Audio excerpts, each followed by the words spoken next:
ہمیں سکھایا ہے۔ قرض ایک صحابی پہ بڑا چڑھ گیا تو حضرت عبداللہ ابن مسعود سے کہنے لگے قرضہ بڑا چڑھ گیا، فرمانے لگے تمہیں وہ دعا نہ سکھاؤں جو ہمیں نبی پاک نے سکھائی ہے؟ فرمایا اگر تمہارے اوپر پہاڑ کے برابر بھی قرضہ ہوگا تو اللہ تمہارے قرضے کا بندوبست فرما دے گا۔ پر مسئلہ یہ ہے دعائیں یاد کرنی پڑتی ہیں اور پڑھنی پڑتی ہیں، یاد کرنی پڑتی ہیں، اور ہم ہیں تعویذ پہ لگے ہوئے کہ کچھ لکھ کے دے دیں تاکہ باندھ لوں۔ دعا سکھائی نبی پاک نے، کیا فرمایا اللہم اکفنی بحلالک عن حرامک واغننی بفضلک عمن سواک۔ فرمایا یہ دعا مانگا کرو، اے اللہ مجھے کفایت کرنے والا رزق عطا فرما اور مجھے حرام سے بچا، اور مجھے اپنے فضل کے ساتھ دوسروں سے بے نیاز کر دے۔ یعنی اس کا سادہ ترجمہ یہ ہے کہ اللہ بندوں کا محتاج نہ کر، مجھے اپنا محتاج۔ فرمایا یہ دعا پڑھو ادائے قرض کے لیے، ادائے قرض کے لیے یہ دعا پڑھو، اللہ تبارک و تعالی پہاڑ کے برابر بھی قرضہ ہوگا تو تمہیں اللہ اس سے نجات عطا کر دے گا۔ نبی پاک صلی اللہ تعالی علیہ وسلم نے ایک حدیث میں غصے کی دعا بھی بتائی ہے۔ ویسے میرے خیال میں لوگوں کو غصہ نہیں آتا، آج کل غصہ نہیں آتا، لوگوں میں تکبر آ گیا ہے، اپنے سے چھوٹے پہ غصہ آتا ہے، اپنے سے تگڑے پہ کیوں نہیں آتا؟ جس آدمی نے گلی پہ خیرات مانگنے والے پہ غصہ کیا وہ ایس ایچ او صاحب پہ کیوں نہیں کرتا؟ غصہ تو غصہ ہے نا، سب پہ ہونا چاہیے، لیکن بڑا سمجھدار غصہ ہے۔ غریب آدمی کو دیکھ کے غصہ آتا ہے، امیر آتا ہے تو غصہ نکل جاتا ہے۔ تو میں تو کہتا ہوں لوگوں کو غصہ، اگر تجھے غصہ آتا ہے تو مار دیوار کے ساتھ ٹکر تیرے غصے کی سمجھ آئے۔ یہ کس قسم کا غصہ ہے جو غریب پہ ہی ہاتھ اٹھا رہا ہے؟ تو خدا را خیال فرما، غریبوں کے حق میں بڑا غصہ، مجبوروں کے حق میں بڑا غصہ، ماتحتوں پر، اور اگر چودھری صاحب آ جائیں تو چودھری صاحب آ جائیں تو پھر بہانہ بنا لیتے، کہتے غصہ تو میں نے بڑا آیا سی، پھر میں کیا اور میرے گھر آیا ہے، پھر بہانہ بنا لیا۔ ایسے نہیں کرو۔ نبی پاک صلی اللہ علیہ وسلم نے دعا سکھائی بخاری میں، فرمایا جب غصہ آئے تو پڑھا کرو اعوذ باللہ من الشیطان، آتی ہے نا دعا ماشاءاللہ، اعوذ باللہ من الشیطان، جب غصہ آئے تو یہ والی دعا پڑھ لیا کرو۔ نبی پاک علیہ السلام نے ارشاد فرمایا کہ جب تمہارے بھائی کو چھینک آئے نا تو چھینک آنے والے کو کہنا چاہیے الحمدللہ۔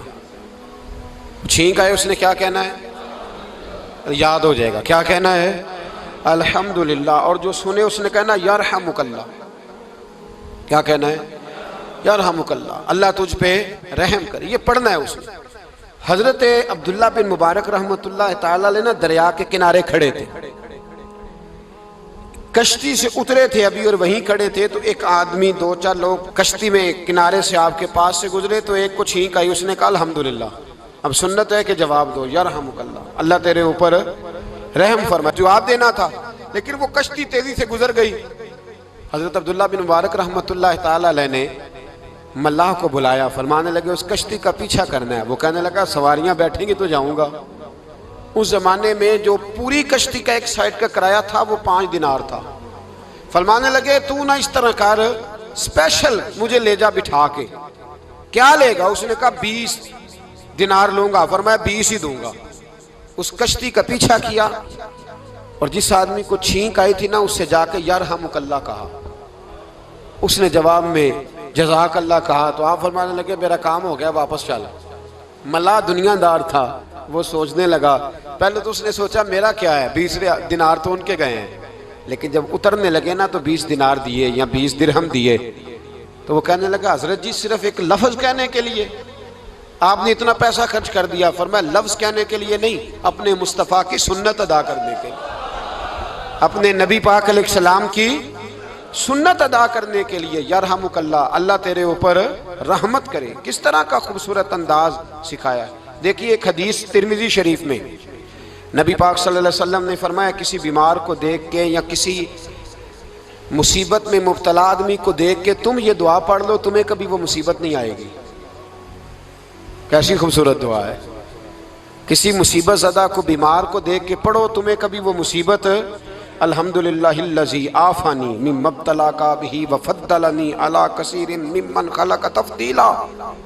اللہ تعالیٰ کا شکر ہے جس نے مجھے اس مصیبت سے عافیت دی اور اس بیچارے کو یا تجھے اللہ نے مبتلا کیا اور اللہ نے مجھے اپنی بہت ساری مخلوق پہ فضیلت دی ہے، یعنی اللہ نے مجھے بڑا اچھا رکھا ہوا ہے یار، میں تو الحمدللہ بڑا اچھا ہوں، دیکھو بیچارہ۔ یعنی یہ دعا بھی ہے اور اپنے اوپر شکر ادا کرنے کا ایک۔ اعلیٰ حضرت فاضل بریلوی رحمت اللہ تعالیٰ علیہ کو نا گلے کے اندر چھوٹی چھوٹی 2 پھنسیاں نکل آئیں، تو اس زمانے میں طاعون کا مرض پھیلا ہوا تھا۔ ایک بڑے قابل حکیم کو لایا گیا، انہوں نے چیک کر کے کہا آپ کو تو طاعون ہو گیا ہے۔ فرمانے لگے چل دوڑ جا، مجھے طاعون نہیں ہو سکتا۔ اس نے کہا جناب یہ گلے پہ بنا ہوا ہے اور سب کو پتہ ہے آج کل پھیلا ہوا۔ فرمایا سب کو ہو سکتا ہے، مجھے نہیں ہو سکتا۔ کیوں؟ فرمانے لگے ایک بندے کو طاعون ہوا تھا تو میں نے اسے دیکھ کے وہ دعا پڑھ لی تھی جو نبی پاک نے بتائی ہے، لہذا حضور کا فرمان ہے تو مجھے ہر بیماری آ سکتی ہے پر یہ بیماری آ سکتی۔ وہ شخص کہنے لگا جی منہ میں بھی گلٹیاں چلی گئی ہیں، کھول نہیں رہا، کیا ہوگا؟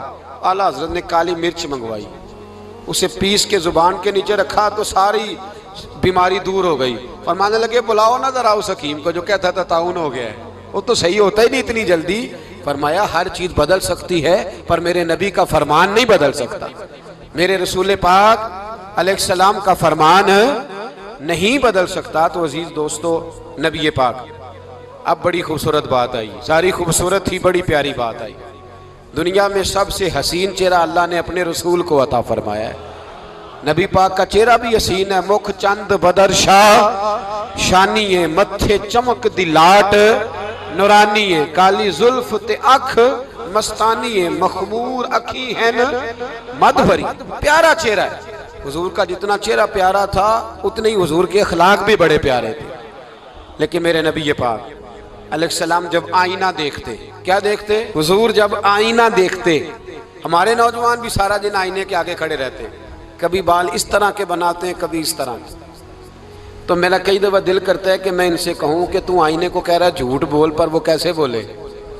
تو کہہ رہا ہے آئینے کو کہ تو کہہ سب سے پیارا تو ہی لگ رہا ہے، پر وہ کیسے بولے؟ اس نے تو سچ بتانا ہے۔ ان کو آئینہ جو دکھایا تو برا مان گئے۔ تو میرے عزیز یاد رکھیے گا نبی پاک صلی اللہ علیہ وسلم بھی آئینہ دیکھتے۔ آئینہ دیکھنا حضور کی سنت ہے، کوئی سنت سمجھ کے آئینہ دیکھے گا تو ایک دفعہ دیکھنے پر 100 شہیدوں کا ثواب ملے گا۔ لیکن نبی پاک صلی اللہ علیہ وسلم آئینہ دیکھتے کیا کہتے؟ اللہم انت حسنت خلقی فحسن خلقی۔